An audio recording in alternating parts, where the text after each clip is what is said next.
In what seems like a coordinated effort between the food industry and the upper echelons of academia and nutrition science,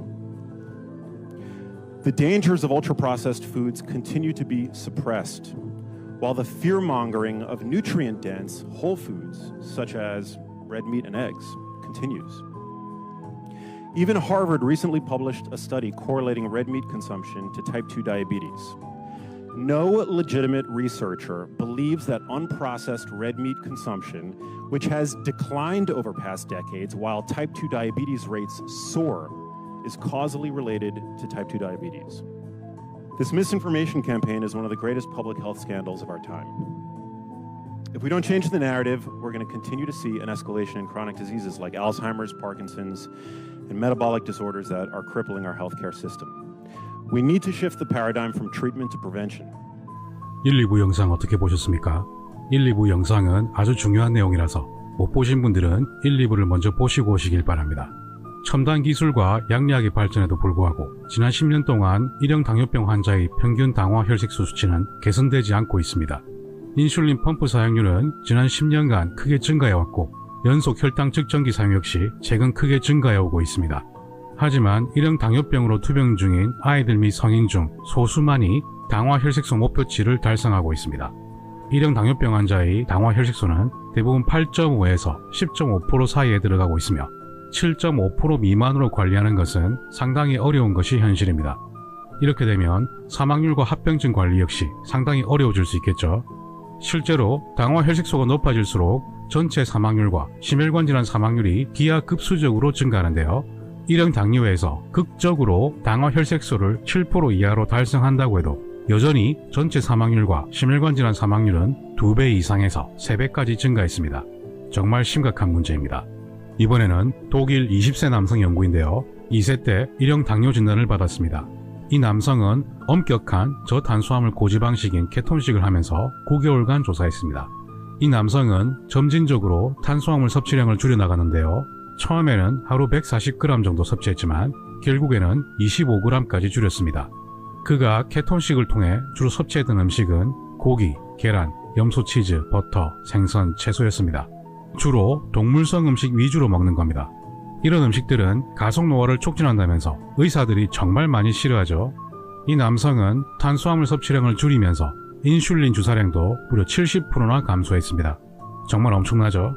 당화 혈색소를 보면 시작할 때는 7.2였지만 9개월 뒤에는 5.1까지 급격히 떨어졌습니다. 조금 전에 일형 당뇨는 당화 혈색소 7% 미만을 달성하기가 어렵다고 했죠. 그런데 이분은 5.1입니다. 이런 수치는 일반적인 방법으로는 도저히 달성할 수 없는 수치입니다. 이렇게 탄수화물 섭취량이 줄어들면 우리 몸에서 케톤체를 만들어낼 수 있는데요. 케톤체를 충분히 만들어낼 수 있는 식사법이 바로 케톤식입니다. 혈중 케톤체는 탄수화물 섭취가 점점 감소하면서 계속 증가했습니다. 이 과정에서 저혈당증이나 저혈당 쇼크는 9개월 동안 단 한 차례도 발생하지 않았습니다.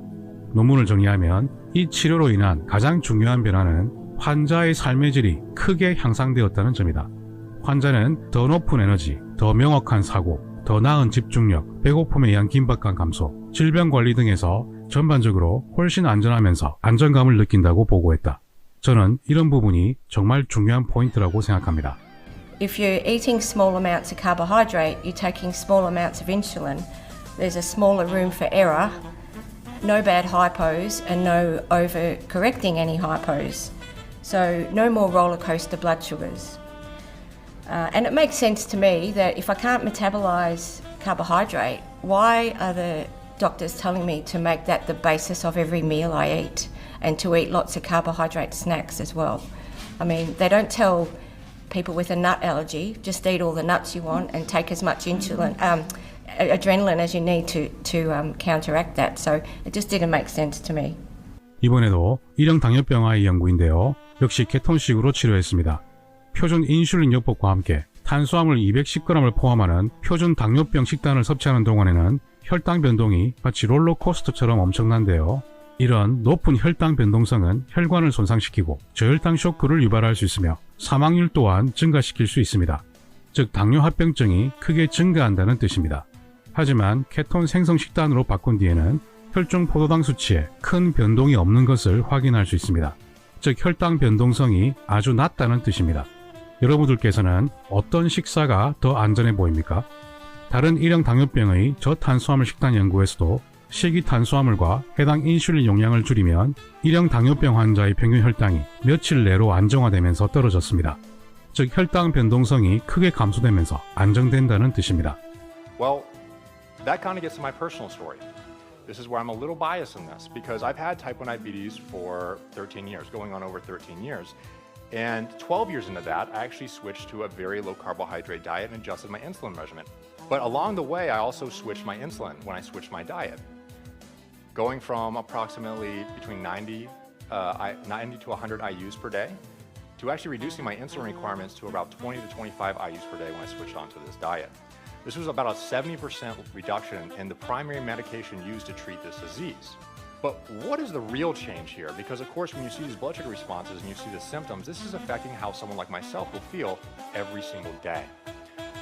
Well, afterwards, this is what my blood sugar looked like by using this approach.